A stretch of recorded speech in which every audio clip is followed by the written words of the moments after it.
আমাদের জীবনে দুই ধরনের সম্পত্তি হয়ে থাকে।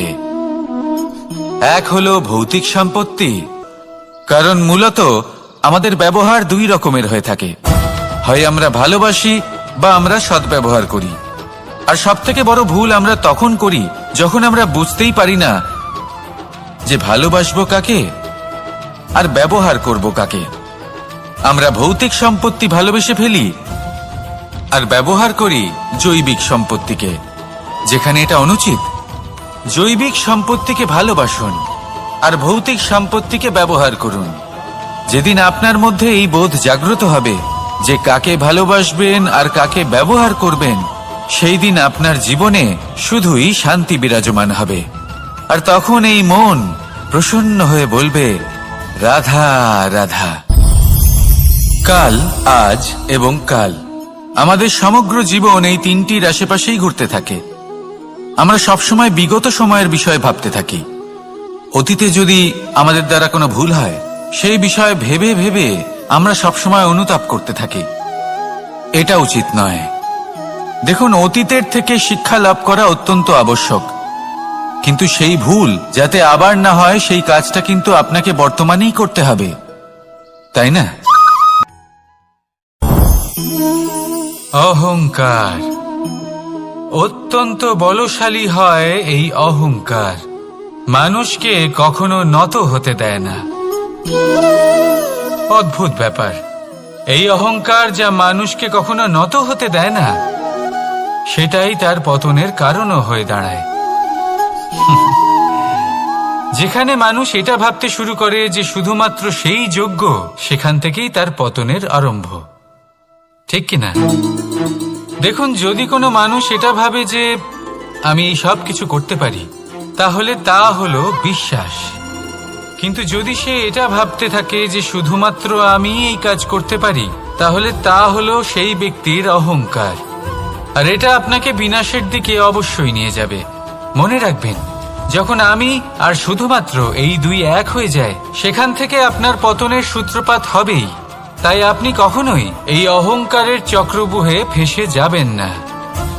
বিশ্বাস রাখুন নিজের ওপর এবং অন্যের ওপরও। আর মনে রাখবেন, বিশ্বাসের মধ্যে বিশ্বের প্রত্যেকটা বস্তু বসবাস করে। তাই এই অহংকারকে ত্যাগ করে ফেলুন আর আত্মবিশ্বাসের ওপর মনোসংযোগ করুন। আর আমার সাথে ভালোবেসে বলুন, রাধা রাধা। মানুষ নিজের জীবনে ঈশ্বরকে খুব মান্য করে।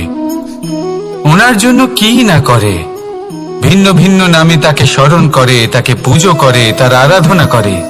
সে জানে যে ঈশ্বর তাকে শক্তি অবশ্যই দেবেন, তাকে সাহায্য অবশ্যই করবেন। কিন্তু যখন প্রশ্ন আসে গুরু এবং ঈশ্বরের, তখন গুরুর মান কখনো কম হওয়া উচিত নয়। কারণ সত্যি বলতে কি, গুরুই হলেন সেই সিঁড়ি যা বেয়ে আপনি ঈশ্বরের কাছে পৌঁছানোর পথ খুঁজে পাবেন। সেই পথ আপনি গুরুর থেকেই পাবেন। গুরু না থাকলে আপনি কখনো ঈশ্বর লাভ করতেই পারবেন না। আর জীবনে অনেক সময় লক্ষ্যের থেকেও অনেক বেশি গুরুত্বপূর্ণ হলো পথ। তাই এই পথের সম্মান করতে শিখুন, অর্থাৎ গুরুকে সম্মান করতে শিখুন। কারণ গুরুই হলেন পরমেশ্বর। তাহলে আসুন আর আমার সাথে ভালোবেসে বলুন, রাধা রাধা। আপনার জীবনে আপনার প্রকৃত বন্ধু আসলে কে? আপনার সব থেকে শ্রেষ্ঠ মিত্র আসলে কে? তিনি যিনি সময় এলে পরে আপনাকে সাহায্য করেন, নাকি তিনি যিনি সময় এলে পরে আপনাকে অর্থ দেন? দেখুন, আমরা হলাম মানুষ, আমাদের জীবনে লেনদেন চলতেই থাকে। এটা আমাদের জীবনের অভিন্ন অংশ। কিন্তু অনেক সময় এমন হয় যে আমরা তাকেই নিজের প্রকৃত বন্ধু বলে মনে করি, যিনি আমাদের একটা বহুমূল্য উপহার দেন, ঠিক কিনা?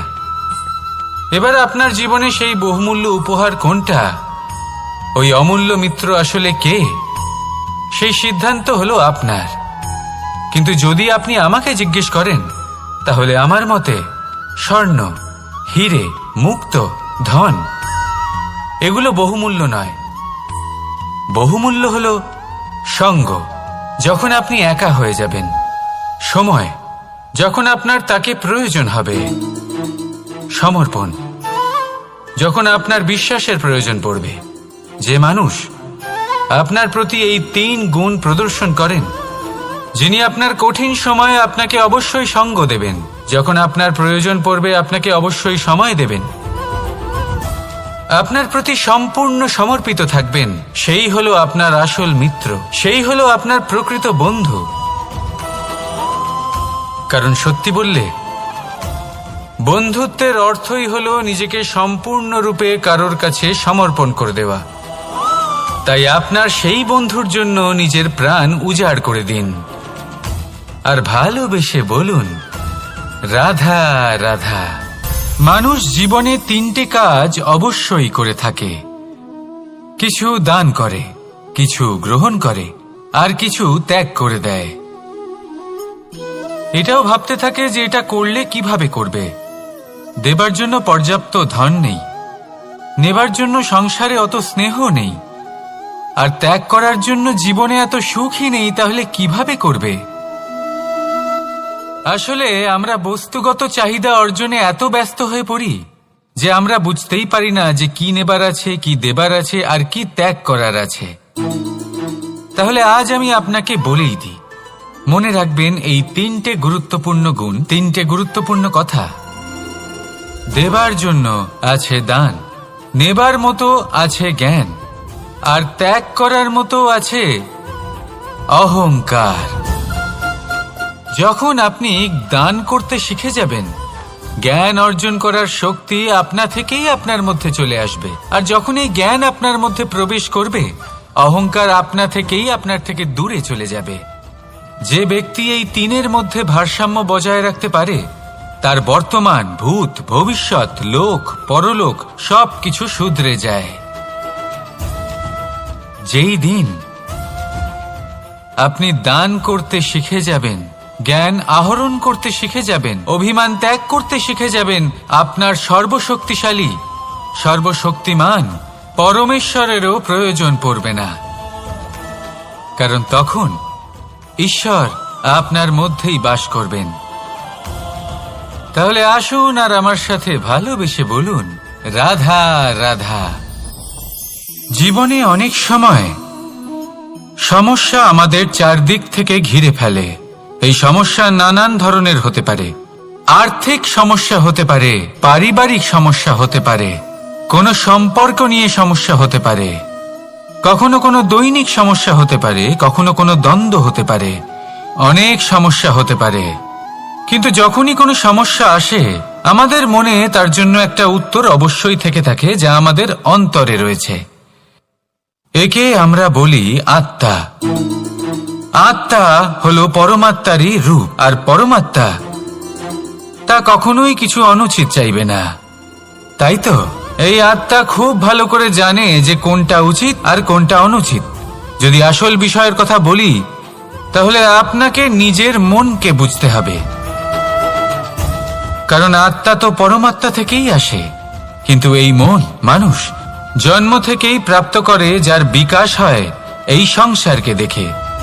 যেদিন আপনার এই মন আর আপনার এই আত্মা, এই দুই এক হয়ে যাবে, আত্মসাৎ হয়ে যাবে, সেদিন আপনার জীবনে না কোনো সমস্যা থাকবে, না কোনো ঝঞ্ঝাট থাকবে, না কোনো সংকট থাকবে।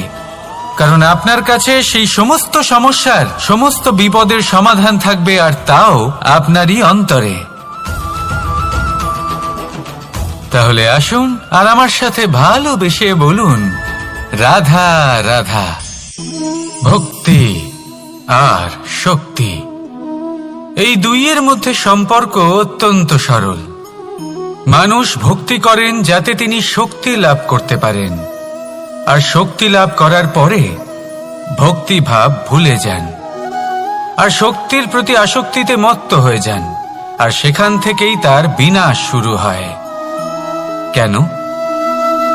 কারণ ভক্তির দ্বারা প্রাপ্ত শক্তি অন্য কারোর হিতের জন্য ব্যবহার করতে হয়, অন্য কারোর মঙ্গল করার জন্য ব্যবহার করতে হয়, কারোর বিনাশের জন্য নয়।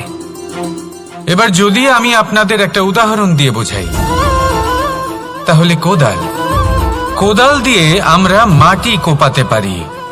একটা গর্ত খুঁড়তে পারি, যাতে একটা নতুন বৃক্ষ জন্ম নিতে পারে, একটা বৃক্ষ যা অন্য জীবকে ফল প্রদান করবে, যাত্রীদের ছায়া প্রদান করবে। কিন্তু এই কোদালের ব্যবহার যদি আমরা অন্য কারোর ক্ষতি করার জন্য করি, তাহলে ক্ষতি শুধুমাত্র আমাদেরই হবে। তাই জীবনে যদি আপনি কোনো শক্তি লাভ করেন, হয়তো ভক্তির দ্বারা বা অন্য যেখান থেকেই হোক, তার সদ্ব্যবহার করতে শিখুন, নয়তো এই প্রাপ্ত শক্তি আপনার পতনের কারণ হয়ে দাঁড়াবে। তাহলে আসুন আমার সাথে ভালোবেসে বলুন, রাধা রাধা। বরদান অত্যন্ত বিচিত্র এক বিষয়, কিন্তু দেখতে গেলে এই বরদান কি না করতে পারে। এক দরিদ্রকে রাজা বানিয়ে দিতে পারে, একজন দুর্বলকে এই সংসারের সব থেকে শক্তিশালী ব্যক্তি বানিয়ে দিতে পারে। কিন্তু আমরা ভুলে যাই এক অত্যন্ত গুরুত্বপূর্ণ কথা। বরদান এই শব্দের শেষে দান লুকিয়ে রয়েছে। এই দান কথাটা অত্যন্ত গুরুত্বপূর্ণ। আমাদের মনে রাখা উচিত এই বরদান আমরা দানে পেয়েছি, আর তাই তার সম্মান করা উচিত, কখনোই অহংকার করা নয়। আর যে ব্যক্তি বরদান পেয়ে অহংকার করেন, তার যা ক্ষতি হয় তা হলো এই বরদান তার থেকে কেড়ে নেওয়া হয়। বর অর্থাৎ শ্রেষ্ঠ, অর্থাৎ বরদানের অর্থ হলো একটা শ্রেষ্ঠ দান, এবং তার ব্যবহার যদি আপনি কারোর ক্ষতি করার জন্য করেন, তাহলে ক্ষতি শুধুই আপনার হবে। তাহলে এই বরদানের সম্মান করুন, উচিত পথে চলুন, আর উচিত উদ্দেশ্য নিয়ে এর ব্যবহার করুন, সব কিছু ভালোই হবে। তাহলে আসুন আর আমার সাথে ভালোবেসে বলুন, রাধা রাধা। পিতা আর পুত্রের সম্পর্ক অত্যন্ত মধুর হয়ে থাকে। পিতা স্বপ্ন দেখেন, তাকে পূর্ণ করার সকল সম্ভাব্য চেষ্টা করেন, কিন্তু তাও অনেক সময় ওনার স্বপ্ন অপূর্ণ থেকে যায়। তখন পিতা ভাবেন যে স্বপ্ন উনি পূর্ণ করতে পারেননি, ওনার সন্তান তা অবশ্যই পূরণ করবে। যে স্থানে উনি কখনো পৌঁছতে পারেননি, সেই স্থানে ওনার পুত্র অবশ্যই পৌঁছবে। পিতা নিজের সন্তানের ভবিষ্যৎ নিয়ে সেই স্বপ্ন দেখেন, আর যখন সেই সন্তান সামনে এগোতে থাকে, তখন তার দুঃখ হয় না, বরং গর্ব হয়। ওনার ভালো লাগে এটা দেখে যে ওনার সন্তান অনেক উন্নতি করছে। কিন্তু যখন সন্তান নিজের অভিভাবকের শক্তি দেখে, তার যশ দেখে হিংসা করতে থাকে, সমস্যা সেইখানেই শুরু হয়। সেই জন্য সকল সন্তানকে এটা মনে রাখতে হবে, দেখুন, পুত্র হবার সুবাদে, এক সন্তান হবার সুবাদে এটা হলো আপনার অধিকার যে আপনি আপনার পিতার থেকে বেশি উন্নতি করবেন। আপনার পিতাও এটাই চান, কিন্তু সুস্থভাবে এটা করুন। একটা রেখা টেনে নিন, যাতে আপনি তাতে এগোতে পারেন, আর আপনার পিতার তাতে গর্ববোধ হয়, আর সেই বিষয়ে দুঃখ না হয় যে আমার সন্তান আমাকেই ছোট করার চেষ্টা করছে। ইতিহাস সাক্ষী রয়েছে, যে মানুষ অন্য কাউকে ছোট করার চেষ্টা করেছেন, সেই মানুষই ছোট হয়ে গেছেন। আর আমার মনে হয় না আপনি এটা চান, কারণ কোনো একদিন আপনিও কারোর পিতা হবেন। আসুন আমার সাথে ভালোবেসে বলুন, রাধা রাধা। সাথী। সাথী এই শব্দটির ব্যাখ্যা কে কিভাবে করে? মিত্র, সখা, বন্ধু, কিন্তু অর্থ একটাই। তিনি যিনি আপনার সঙ্গী হন, আর তিনি যার সাথী আপনি হন। এবার সব থেকে বড় প্রশ্ন হলো এটাই যে তিনি কে হতে পারেন যাকে আপনি আপনার সাথী বলে মেনে নিতে পারেন, নিজের সখা, নিজের মিত্র, নিজের বন্ধু মেনে নিতে পারেন। আপনার সাথী হলেন তিনি যিনি দুঃখের সময় আপনার পাশে থাকবেন, আপনার হাত ধরে থাকবেন। আপনার সাথী হলেন তিনি যার হাত আপনি নিজের সুখের দিনে ধরে থাকবেন। সেই সাথীরই হাত ধরুন যিনি দুঃখে সবসময় আপনাকে সাহায্য করার জন্য তৎপর হয়ে থাকেন, আপনার পাশে থাকেন, আর যাকে সুখের দিনে আপনি আপনার সাথে রাখতে পারেন। আর যখন আপনার সাথে আপনার এই সাথী থাকবে, তখন আপনি এটা বুঝবেন যে যখন জীবনে দুঃখ আসে, তখন এই দুঃখ কমে যায়, সবার মধ্যে ভাগ হয়ে যায়। আর যদি তখন সুখ আসে, তাহলে সেটা সবার উপস্থিতিতে আরো বেড়ে যায়। এটাই হলো প্রেম, এটাই হলো ভালোবাসা, এটাই হলো সঙ্গ, যেমন সম্পর্ক আমার আর রাধার মাঝে।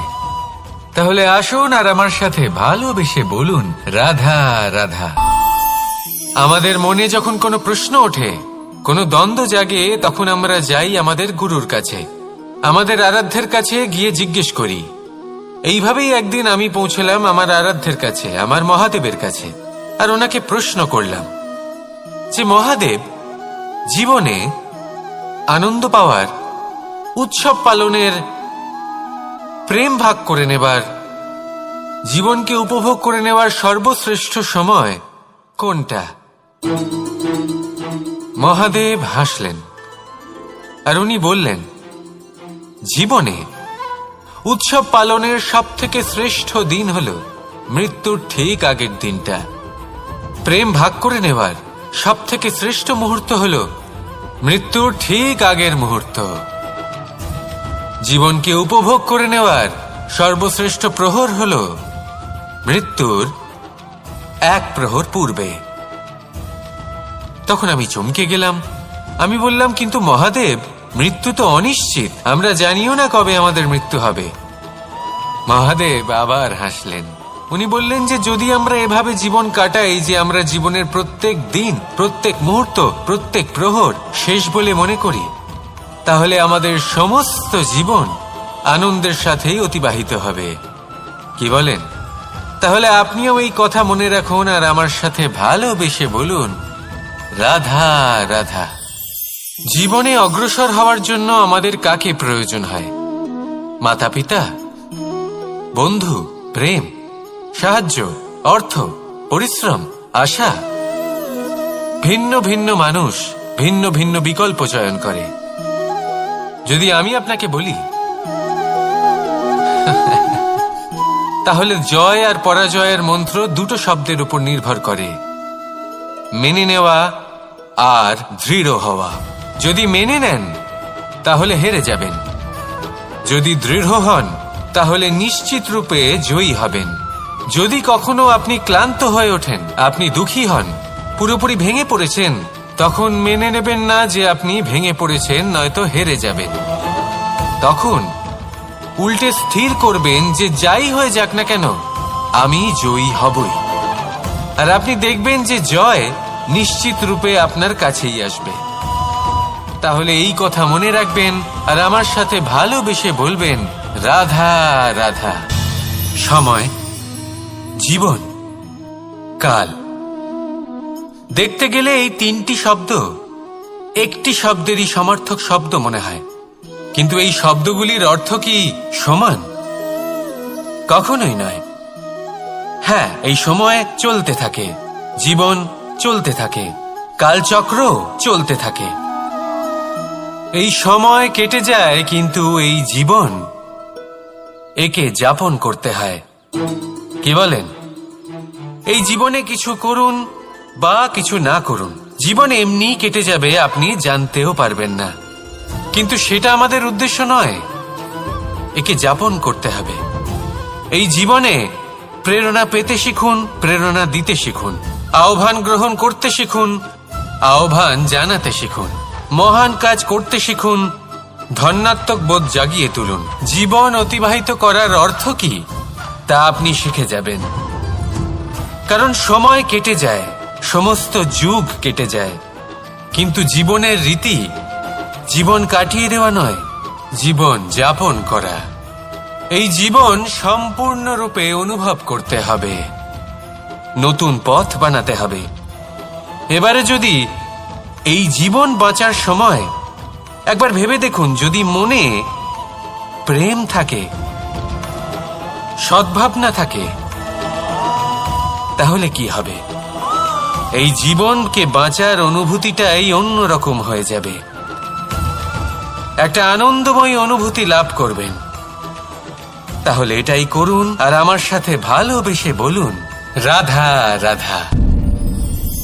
আপনি কি কখনো কোনো জলের ধারা দেখেছেন?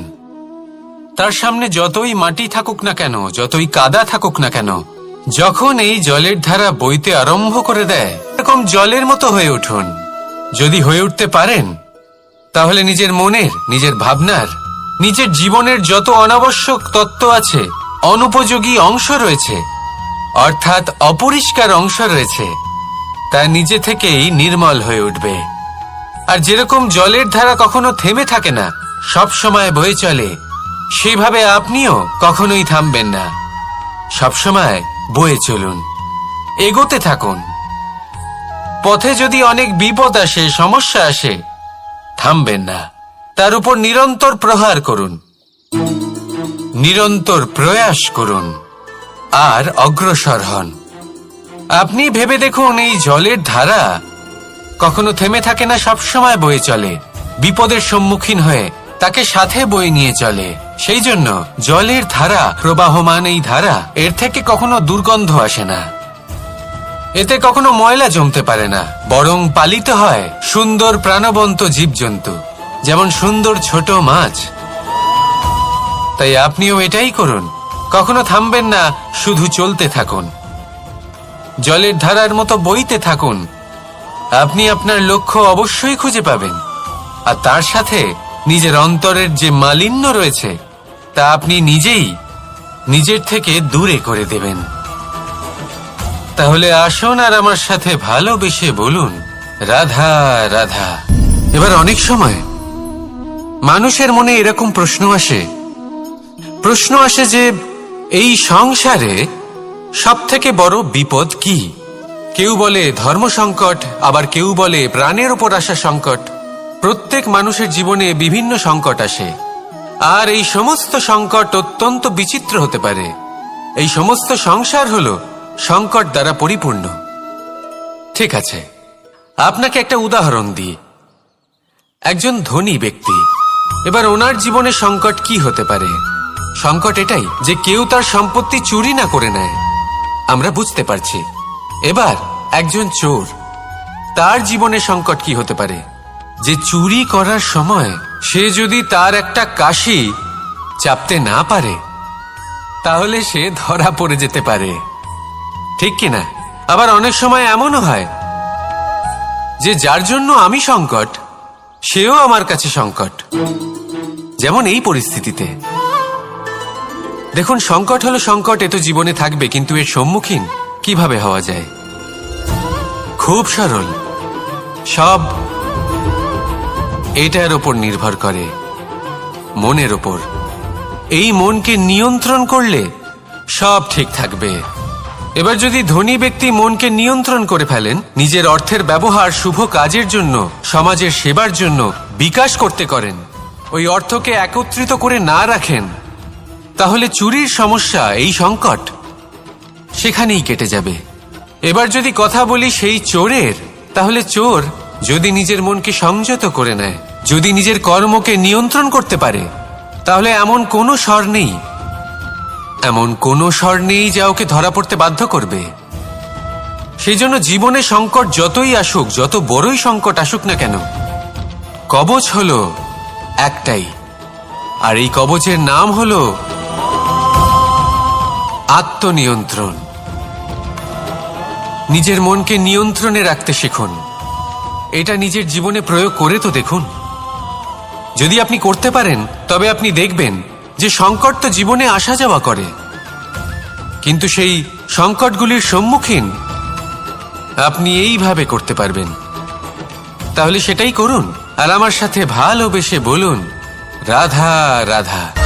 এই দড়িটা দেখুন,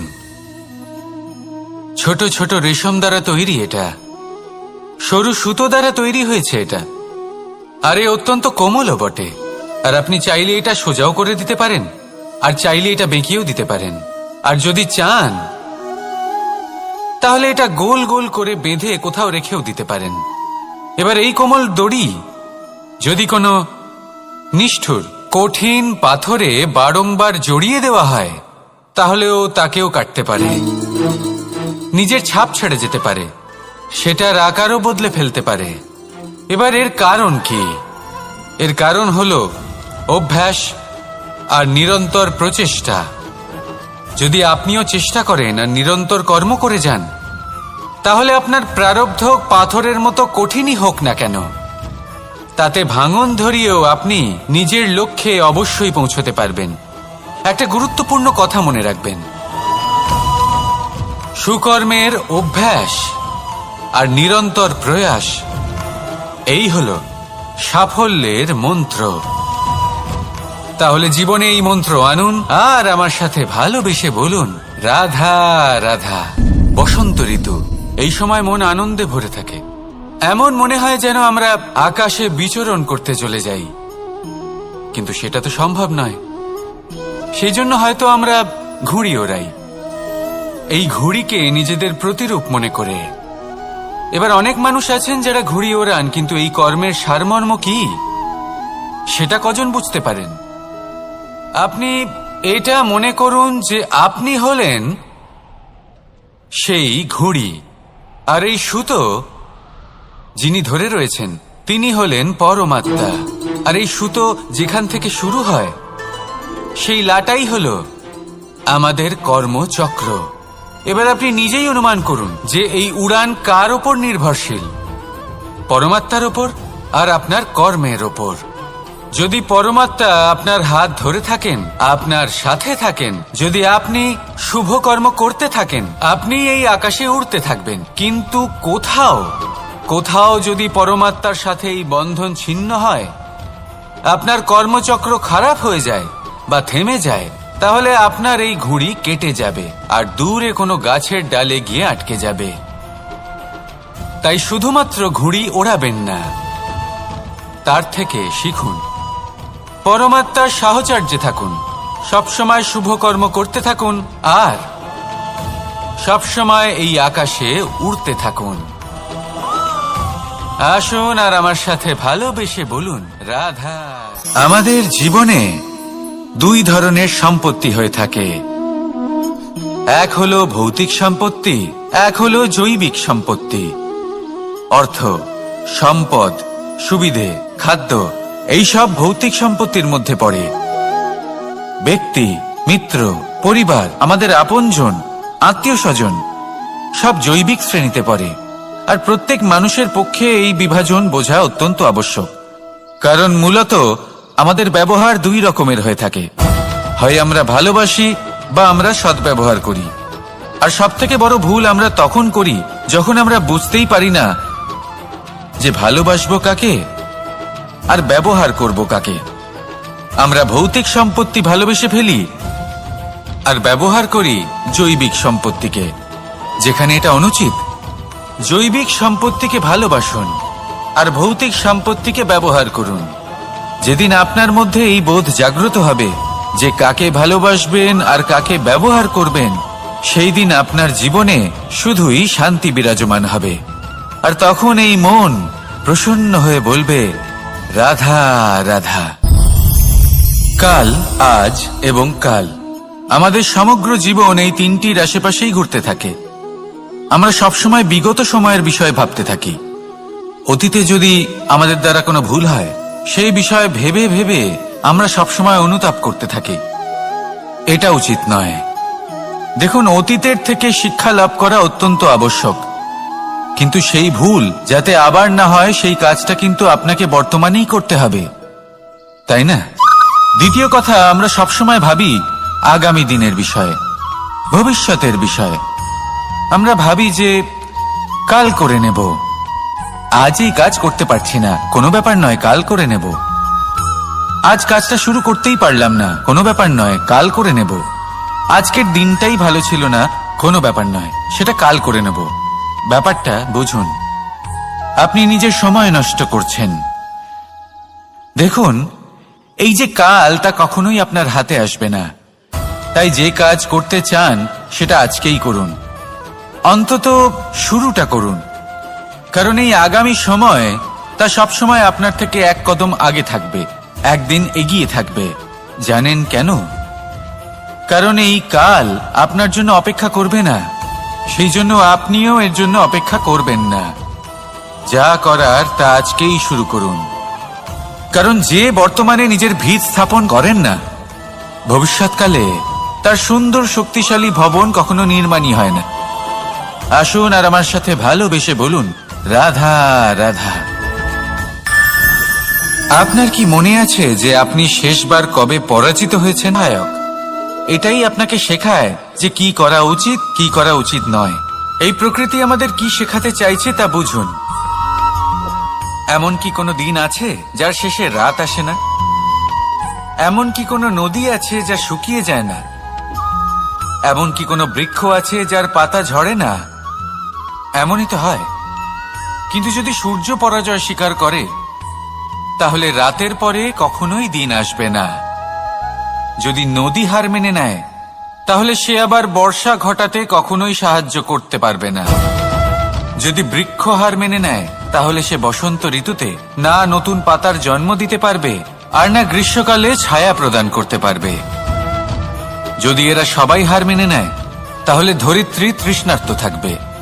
প্রকৃতি আমাদের এটাই শেখায় যে হার, অসফলতা, পরাজয় এগুলো আমাদের জীবনে আসবেই আসবে, আর আমাদের শিক্ষা দিতে আসবে, আমাদের মঙ্গলের জন্য আসবে। তাই নিজের দৃষ্টিভঙ্গি সেরকমই রাখুন।